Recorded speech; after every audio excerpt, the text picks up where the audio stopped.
ఎంత దారుణంగా వ్యవహరిస్తూ ఉన్నారంటే మరో వంక నాగార్జున సాగర్ కింద పులిచింతల ప్రాజెక్టు, నాగార్జున సాగర్ కింద పులిచింతల ప్రాజెక్టు. ఈ ప్రాజెక్టు టోటల్గా ఆంధ్రప్రదేశ్కు సంబంధించిన ప్రాజెక్టు. ఈ పులిచింతల ప్రాజెక్టులో లెఫ్ట్ రైట్ సెంటర్ ఇల్లీగల్గా లిఫ్టులు పెడుతూ తెలంగాణ ప్రభుత్వం కన్స్ట్రక్షన్ చేస్తూ ఉన్నా కూడా చంద్రబాబు నాయుడు చోద్యం చూస్తూ ఉన్నాడు.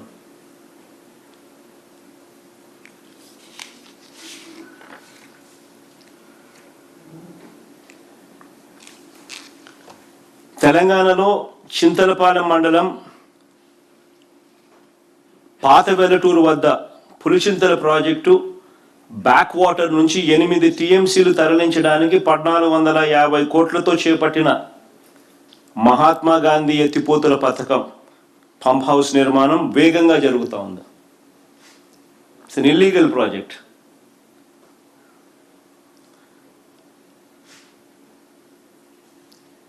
చంద్రబాబు నాయుడు చోద్యం చూస్తూ ఉన్నాడు. ఇది కాకుండా తెలంగాణలోనే చింతలపాలెం మండలంలో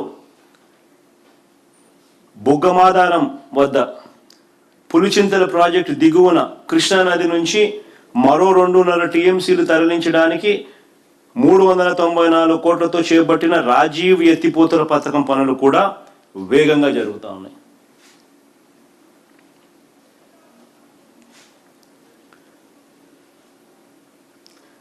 పులిచింతల ప్రాజెక్టు ఉన్న కెపాసిటీ దాదాపుగా 40-45 టీఎంసీలు, ఏకంగా 10-10.5 టీఎంసీల దాకా ఇక్కడే కనపడతా ఉంది. లిఫ్ట్లు పెట్టి ఎత్తే కార్యక్రమం మనకల్లా ఎదుటే కనిపిస్తూ ఉంది. జరుగుతూ ఉన్నాయి పనులు. చంద్రబాబు నాయుడు చోద్యం చూస్తూ ఉన్నాడు. కనీసం మాటలు లేవు, అడిగింది లేదు.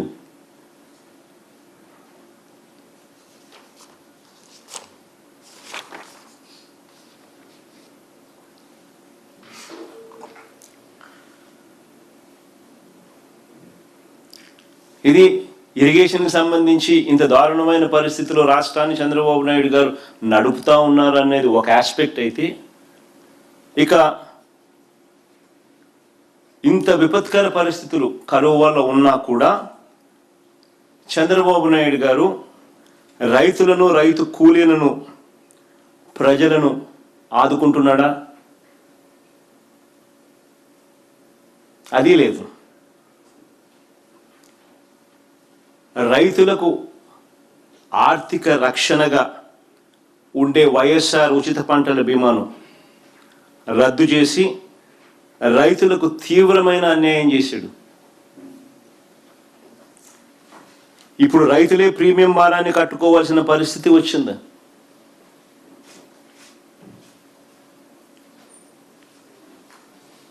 ఈ పంటల బీమా పథకం నిజంగా ఎంత దారుణమైన పరిస్థితిలో, ఎంత దారుణంగా ఉంది అని చెప్పడానికి ఒక చిన్న ఉదాహరణ. కేంద్ర ప్రభుత్వం పార్లమెంటుకు లిఖితపూర్వకంగా ఇచ్చిన రిప్లై, ఒకసారి ఆ లిఖితపూర్వకంగా ఇచ్చిన రిప్లై ఒకసారి మీరు గమనించమని చెప్పి నేను కోరుతా ఉన్నా.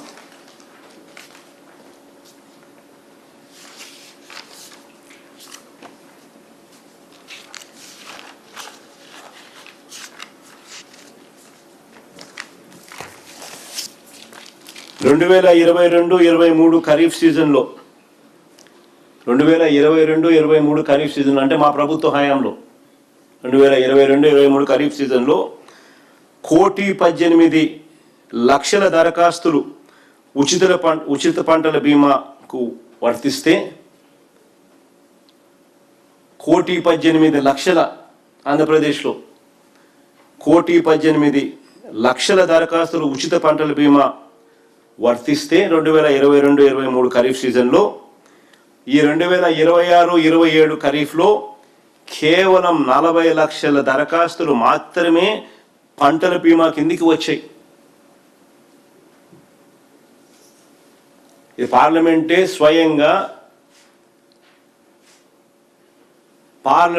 స్వయంగా లిఖితపూర్వకంగా ఇచ్చిన జవాబు ఇది.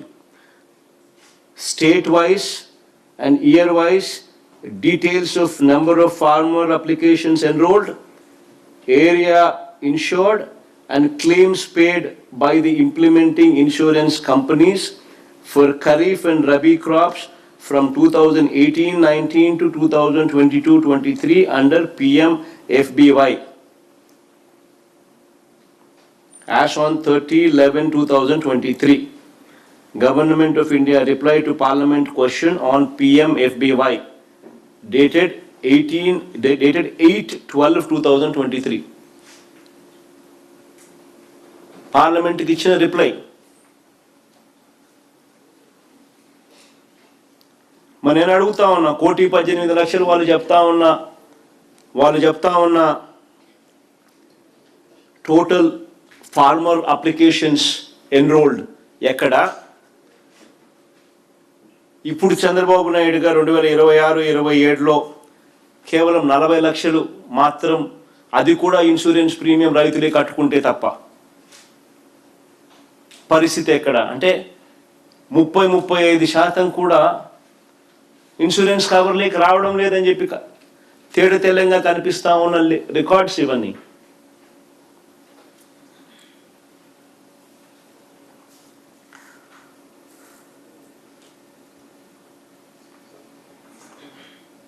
పైగా ఇంకా దారుణం ఏమిటి అని అంటే 2023-24 సంవత్సరానికి సంబంధించి, అంటే మా ఏడాది చివరి ఏడాది 2023-24కు సంబంధించి చంద్రబాబు నాయుడు గారు ప్రభుత్వం వచ్చిన తర్వాత 2024 జూలైలో ఇన్సూరెన్స్కు ప్రీమియం కట్టాల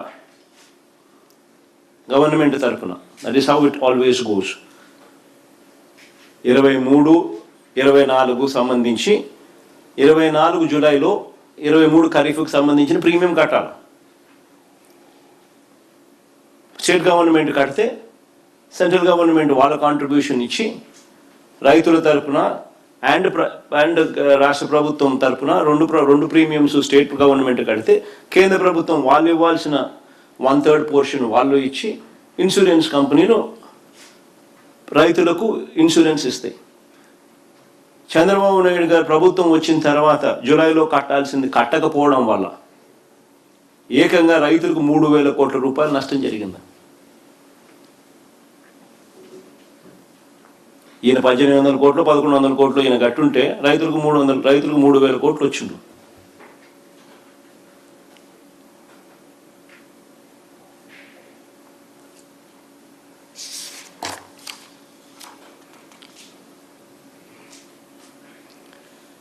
ఇంకా దారుణం, 2025 అక్టోబర్లో మోంతా తుఫాను వస్తే రైతులు దెబ్బతింటే ఇప్పటికీ ఒక పైసా ఇవ్వాల.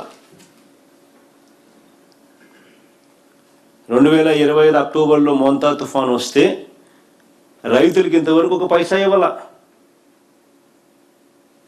ఈ రకంగా ఉచిత పంటల బీమా నాశనం చేసినాడు.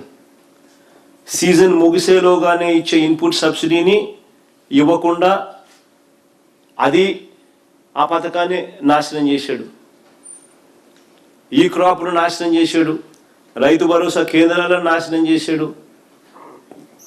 అగ్రి ల్యాబ్స్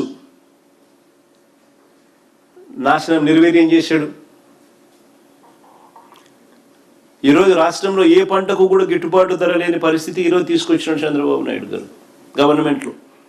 మా హయాంలో సీఎం యాప్ అని ఉండేది, continuous monitoring of agricultural price and procurement అని. ప్రతి ఆర్బీకే పరిధిలోనూ పోస్టులు డిస్ప్లే అయ్యేటివి, గిట్టుబాటు ధరలు ఇవి అని. ఆ ఆర్బీకే పరిధిలో ఆ గిట్టుబాటు ధరలు రాని పరిస్థితి ఎక్కడైనా ఉంది అని అంటే అగ్రికల్చరల్ అసిస్టెంట్ హూస్ అన్ అగ్రికల్చరల్ గ్రాడ్యుయేట్ వెంటనే ఆ సీఎం యాప్ ద్వారా అలాం మోగిచ్చేవాడు. వెంటనే joint collector who is also given the responsibility of joint managing director Markfed వెంటనే ఇంటర్వ్యూన్ అయ్యేవాడు. ఆ ఆర్బీకే పరిధిలోనే వెంటనే పంటలు కొనుగోలు చేసేవాడు, కాంపిటీషన్ క్రియేట్ చేసేవాడు. ఆ కాంపిటీషన్ క్రియేట్ చేయడం వల్ల రేట్లు పెరిగేటివి. వ్యవస్థను పూర్తిగా నాశనం చేశాడు చంద్రబాబు నాయుడు గారు. మా హయాంలో దాదాపుగా 5 సంవత్సరాలలో ఈ మాదిరిగా ఇంటర్వెన్షన్ వల్ల 7,800 కోట్లు మేము 5 ఏళ్లలో ఖర్చు పెట్టి రైతులను తోడుగా నిలబడ్డాం గిట్టుబాటు ధరలు ఇప్పించే విషయంగా.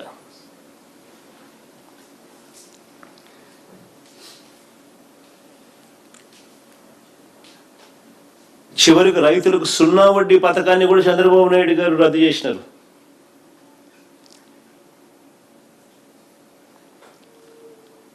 ఇంకా దారుణం ఏంటంటే రైతులకు పెట్టుబడి సహాయం కింద ఎన్నికలప్పుడు అన్న మాట పిఎం కిసాన్ కాక అన్నదాత సుఖీభవ అంటూ పేరు మార్చి ప్రతి సంవత్సరం 20,000 ఇస్తానని